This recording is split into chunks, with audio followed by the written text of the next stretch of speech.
Hello, Crystal Palace. Welcome to the Upper Norwood Library Hub's Library Live Lunch. This is a place to share positive and useful local information, find out about our lovely community in more depth, and just try and keep us all connected during this time. So, my guest today is Christine Warner, who is a Hi. bereavement help point project lead. Christine, it's Hello. lovely to have you. Thank you for joining me. Thank you for having me. Total pleasure. Tell us a bit about bereavement help points and your role within it. Okay, I joined St Christopher's about 2.5 years ago, and I was asked to start up the project that was the Help Point project, whereby we were looking to form informal groups of places where people could meet and get advice and guidance, and also to meet each other. The help points usually consist of a table of leaflets. The leaflets aren't just from St Christopher's, they're also from agencies and organisations that are to do with bereavement. There are loads of different specifics in bereavement. And this was a really good place to get those all together, because when people are bereaved, it's a very confusing, a very difficult time, where actually if you can go to one place and be given a choice, that's really helpful. And the other side of it is that people access the help point. They don't have to book. It was very, very informal. And they be two volunteers at each help point, who would have a knowledge of the advice and information, but also have the ability just to have a conversation. Really listening skills. It's a very, very informal approach, which actually it's been proven that 90% of people that are bereaved don't really need the formal actual counselling, but actually just to be heard, to be talked to feel that that's normal, and the way they're feeling, all of the feelings to be normalised. So that's what the help points were there for. We started in Bromley, and we've that developed into a sort of 9 or 10 people who came every week. They, as soon as the conversation starts, I think there's that sort of, once you've become bereaved, you want to talk to people that are bereaved because you want them to understand you. And that's what happens. And the people that visited, the visitors of Bromley, very much owned the help point. They used to invite people in and make sure that everyone was okay. They developed their own support network outside, which meant they would go out for birthdays and Christmas. So that was really the model in working, working really well. As well, we started in Lewisham Carers, which was a different site because it wasn't a sort of in the main. The Bromley Help Point, I should say, was at the church, United Reformed Church in Bromley. So there was people coming by, as it were. So, as I say, Lewisham Carers, again, was visited by people, probably smaller, but just as valuable. It's the value you get from the people that visit, and the sort of feedback that we get. We then went into Crystal Palace, the Upper Norwood Library, which was going really well. Again, this is all before lockdown, of course. Visitors were coming regularly, getting that support, meeting each other outside. Lambeth as well was a new help point that we'd started up. And again, we had Orpington and Pettswood, which were a slightly different model in that we were in partnership with an organisation called Living On in Orpington, who help bereaved families. And so that's their help point that we do jointly with them. And again, we had another help point where we were approached by United Churches in Pettswood to run their own help point, which is really ideal. The idea of the help points was set up by a guy called Ian Leach, who works at St Giles Hospice, and that's in Lichfield. And that's where we kind of got that idea from. And it's been rolled out to a lot of different hospices as well. There's a research project going into how the impact of that is with people. But of course, we had to then postpone during lockdown because of the nature, because it's very close community meeting together. Yeah, absolutely. I'm very interested in what you were saying about actually 90% of bereaved people just wanting to be heard and wanting to have a conversation, because I think one of the things that came up when we were chatting the other week Yeah. was actually about, it's a difficult conversation. And I think people often shy away from it because you don't want to upset somebody, or you don't want to you don't want to upset somebody, or kind of feel you've put your foot in it. And so sort of interested in that. Yeah, I mean, I think that it is very difficult. I mean, certainly culturally, we're very awkward around bereavement. There's a fear. I think there's, because it's something we fear. We we don't want to sort of have people in tears with us. We don't like people being in tears. It's the kind of reaction is normally, oh, it'll be all right, or don't cry. Well, actually, do cry. You know, it's not all right. It's that acknowledgement of the normality of it, in the fact that we know it's inevitable, but actually you're going to have lots of different emotions when you experience grief. And I think that's why, I mean, I work as a counsellor in private practice, and I think that's why people always want to ask me and say, you know, how can you be talking to me if you haven't experienced bereavement? It's really important to people. But then most people that you meet have experienced some kind of bereavement or loss. It, you know, loss itself, it could be a job, it could be anything. You know, there are different aspects around loss. One of the interesting things that came up early on in the bereavement help points were leaflets about pet loss from the Blue Cross. And pet loss, you know, that can trigger, because I think when somebody's bereaved, you're unexpected. You might be in a shop, for instance, and a smell or something that you see just takes you back and makes you upset again.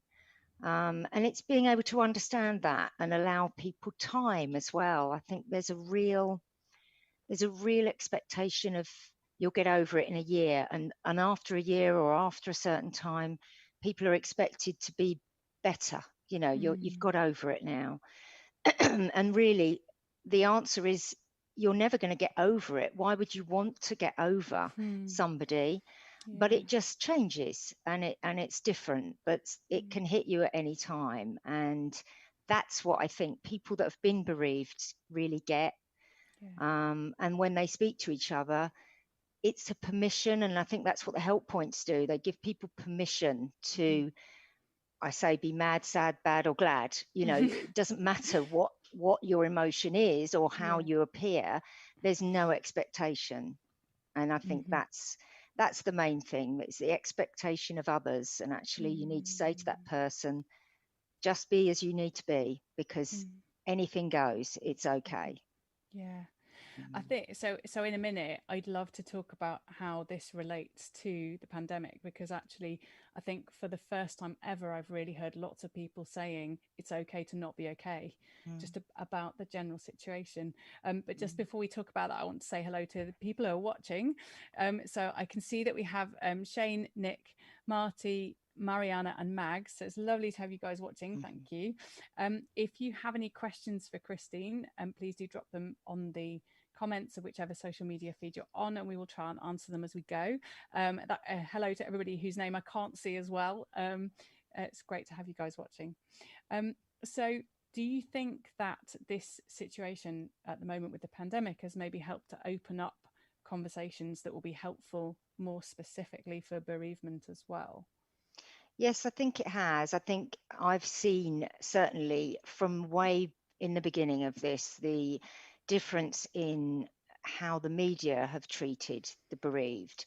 Watching television in the morning, how people are interviewed, where previously they might be interviewed and they would do a customary, I'm sorry for your loss, but can you tell us about this? There was just this immense change in attitude and a real empathy coming out, because there was a commonality about it. I think the acknowledgement that so many people were going through so much, and that's been a good thing, I think, to see that, and I really hope that continues, because it wasn't there before, I felt, particularly. Yeah.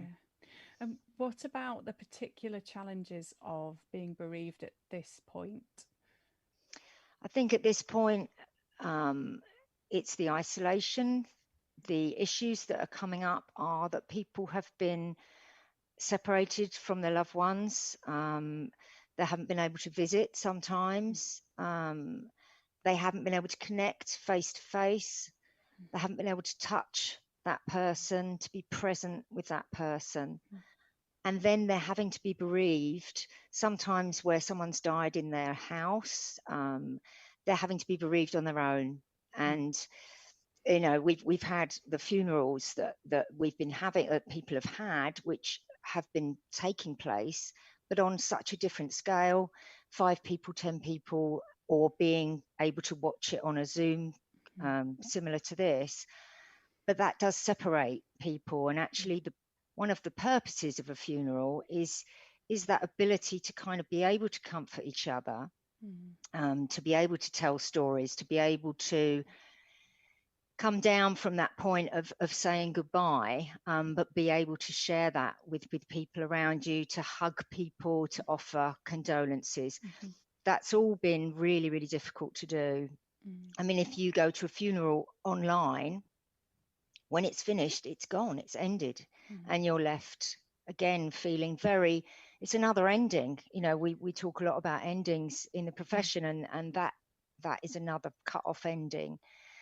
And I think people can't access what they need to access so much. Like, as we say with the help points, they could go out, they could do something each week, and that's not been so available, and it hasn't been easy for people to be on their own with their grief. That's just a really tough thing. Yeah. And I guess with, as you were saying about the funerals online and things, you actually miss a lot of almost kind of, I don't know how to say this, but like normal rites. So even things like getting dressed up and traveling to the place, and then, as you said, being there with people, and even just the traveling home again gives you a bit of space, Absolutely. I guess, to come down from it, or to process, which if you just turn your computer off, you don't have. Yeah, absolutely. Absolutely. I mean, we've been doing support by phone, telephone counselling, which we do, you know, we've just gone on to since beginning of lockdown. And again, that I've noticed, when the phone goes down, you feel that, oh gosh, there's a distance there. So, yeah. Yeah. So how, given we were just talking about kind of opening up conversations, how can we help? What can we do differently, and especially at this point when maybe more people are isolated in their grief? Yeah, Actually, just to kind of, just to let them be themselves. I think the first thing is to make contact with people. I think it's easy for us to say, oh, just let me know if you need anything, because that kind of, then that's okay, you've said it. And actually, when you're bereaved or when you're in a difficult place, one of the hardest things is to reach out. So I would say to people, don't be afraid of just saying, I'll check in with you every couple of weeks or every week. Make an arrangement so that you don't have to keep arranging to do something. Contact with the internet is amazing. There are bereavement cafes, there are setups around that have the ability for people to meet online. And that's certainly that's something that you can find on the St Christopher's website. There's a bereavement cafe. We're looking at doing virtual bereavement help points, working with Lambeth Carers currently to put that together. And also getting out. Now we can get out. Walking is a brilliant thing to do.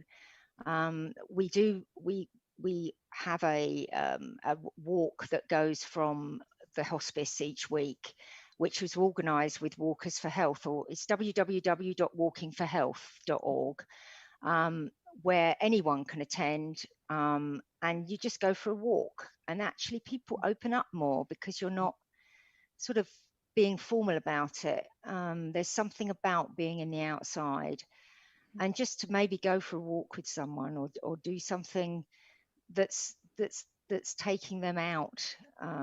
I think it's really important, especially now we can do that and we've got the opportunity to do that. Yeah.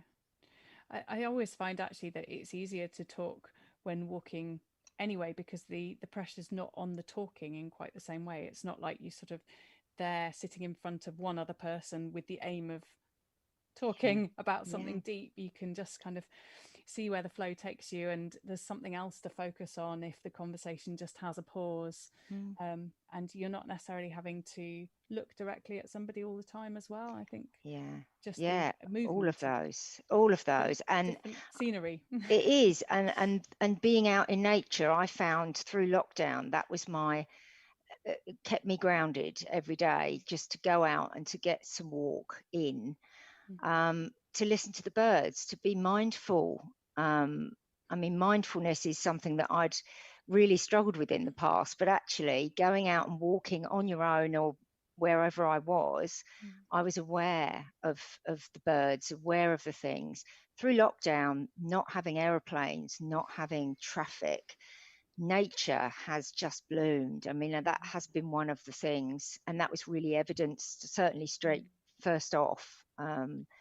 And just to keep an eye on that and to be aware of that, because those things are there all the time and they are accessible. Yeah. Um, Yeah. and that And helps, I think. and actually everything you've just suggested really in terms of helping bereaved people is all very good advice for our general mental health. It is. Anyway, Yeah. yeah. Yeah, it is certainly. And that's part of it. You know, a bereaved person is no different to anybody else. And I think that's something again that was expressed by somebody in the Crystal Palace Help Point, actually, about the fact that they were within a cafe environment, but they were able to sit and cry or sit and talk about a very difficult subject without feeling like they should be shut away. And I think that's really important to know, because it should be accepted. It should be, because so many people have experienced it. And actually, we could all probably empathize around the subject. Even if you haven't had the same loss, you can just let someone be. Yeah. And that's really important. It's very hard, isn't it, I think, to not want to make somebody feel better, to Yeah. actually to let them be how they are without trying to fix it. Yeah. But Yeah. that's maybe something that we're gradually working towards as a culture. Yeah. And I think acknowledging that, well, you can't make it better, can you? There's nothing you can do to make anything change about the event that's happened. What you can do is allow somebody to explore how they're feeling and just allow them to talk about the person, because actually, if you don't get the chance to, we call it continued bonds, you know, if you don't get the chance to speak about that person and about that person's life, then you're not connecting with them. And actually, there's no reason why you shouldn't. And you know, why would you want to? Because actually, they're a massive part of your life. And it's nice to be able to listen to people do that, to tell stories about what's happened, and the way people memorialize other people, whether it be with ashes or whether it be um, certain things that they do with books or places that they go. That's really nice to hear. And it's really useful to hear for people as well, because there are different ways of.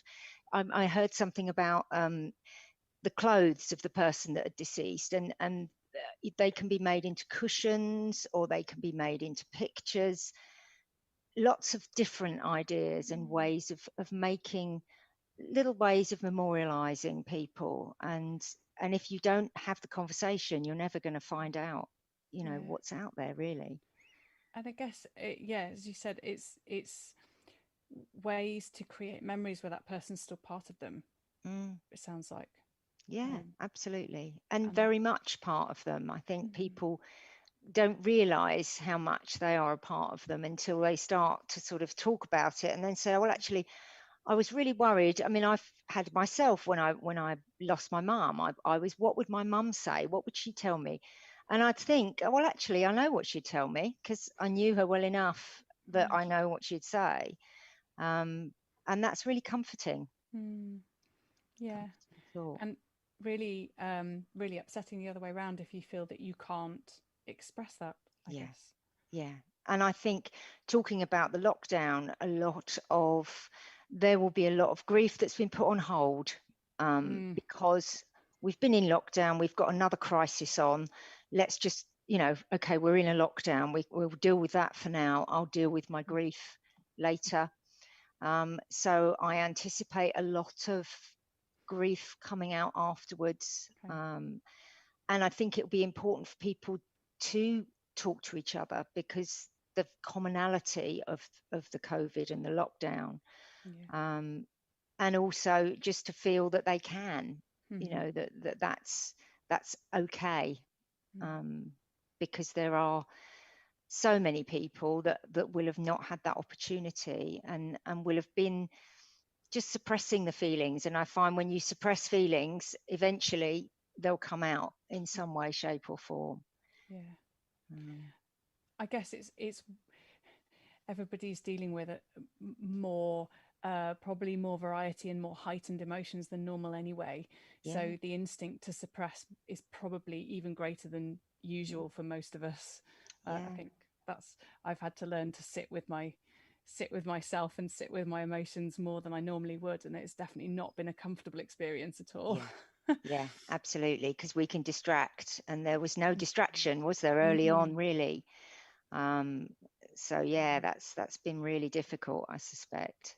Yeah. Um, So what um I guess what advice would you give to people? Where can people get help now if they want it? Now, as I say, I mentioned the Bereavement Cafe, and our website for St Christopher's. There's a lot of the advice and information. If you go to the website and go to either bereavement or bereavement help points, there are various leaflets, various podcasts, um, various sort of bits of information about grief, which are really useful. We are looking towards going forward with the help points without them being face to face. Mm-hmm. That may be virtually. We're looking at possibly meeting in parks. That idea's come up. Um, I've got a brilliant volunteer base, and we're regularly meeting up at the moment. So we're coming up with ideas, and we will put any information that comes up about that onto the St Christopher's website. If people want to access walks, there's the Walking for Health website, and as I say, that's started now from the Mm. hospice, from outside the hospice, on a weekly basis. But yeah, just go and look online, and talk to people, around you. I think various churches have also put together useful meeting groups, but for people that can't access the internet, that's the difficult thing. And I think really going forward, that's going to be finding places to meet where we can. I mean, the Petswood group Churches Together actually have got plans. They've laid out plans for going back. That's at the Petswood Methodist Church, Mm. and the Orpington group are looking at plans because they've got slightly bigger areas that they can go into. So there's hope of face to face. It's Mm-hmm. not there yet, um, but certainly just to look on the website, and just to keep in touch with people around you, and let people know that you want to be looked after. Can we organise once a month, once every 2 weeks, something regular? I think that was one of the things that came up from the help points as well. People said, I've got something to do once a week that I know I'm going to do, and I know that I've got people to see in that time. So those things are really important. And in the community, we can do that with our friends and neighbours. Yeah, Mm. fantastic. Mm. We're coming towards the end of our time. So, is there anything else you want to add to what you've said? That's been really interesting. Thank you. Is there anything else you want to add? No, I just thank you so much for having me on. It's really good to talk about grief. Actually, it's a conversation that I think more of us should have. So I hope that maybe this is opening it up for some people. Mm-hmm. But yeah, thank you for having me here. Oh, it's a pleasure. It's really, as you said, really useful, really interesting to talk about this. And I have noticed in the last few months that people are being, I think, generally more open and honest about how they're feeling. And maybe there's something about the situation being so all encompassing across the world that makes it feel more possible to actually be honest about not being okay or being up and down, and that there have been huge challenges and also positives, and just sort of be more open about the ups and downs and the variety and the heightenedness of maybe what we're going through in all its forms. Absolutely. Yeah. So it's been really, really good to talk to you a couple of times about this. Thank you. Pleasure. So do come back and talk to us again, you know, when there's updates and stuff. It would be great. I will definitely. Yeah, because as I say, we're hoping now to get our heads together and really look at what we can offer. Fantastic. Going forward. Fantastic. Well, we'll look forward to having an update from you at some point in the next few weeks and couple of months or whatever. Brilliant. Thank you very much indeed. Just before we finish, moving on to actually still about talking openly, really, that we, as you guys watching probably know, the Upper Norwood Library Hub is running a project looking at the impact of COVID-19 on our community. And part of this is a very short survey that's on the website, which we would love as many people as possible to fill in. But we're also creating an oral history. So in fact, the reason that Christine is here today is because I interviewed her a couple of weeks ago as part of All Alone Together. So we're creating an oral history of how our community has found this situation. So we would love to hear from you. Please do fill in the survey if you're happy to be interviewed. I would love to chat to you. And there's a box to tick to say that you're happy to be interviewed. And that is going to become a podcast and maybe other things that will be publicly available, so we can all hear members of our own community in their own words, in their own voices, talking about their experiences, which I think will be an amazing thing, and really good to remember that we're not alone. We're all having you know, good and bad, positives, challenges, and just to be able to talk about them openly be amazing. So that's it from me for today. I'm back tomorrow with Shane Tom, who set up Crystal Palace Lockdown Live, and I think after several fabulously successful months, it has now come to an end. So he's going to come talk about all of that. Just to finish with, actually, Christine, I've got a lovely comment from Nick, who says, very helpful discussion of a difficult subject. Thanks both. So thank you, Nick. Right. Thank you. Thanks, Nick. And thank you for the comment. Thanks, Christine. Lovely to chat to you. See you again. Thank you. And in the meantime, everybody stay safe, take care, keep talking, and hopefully see you soon. Bye for now. Bye.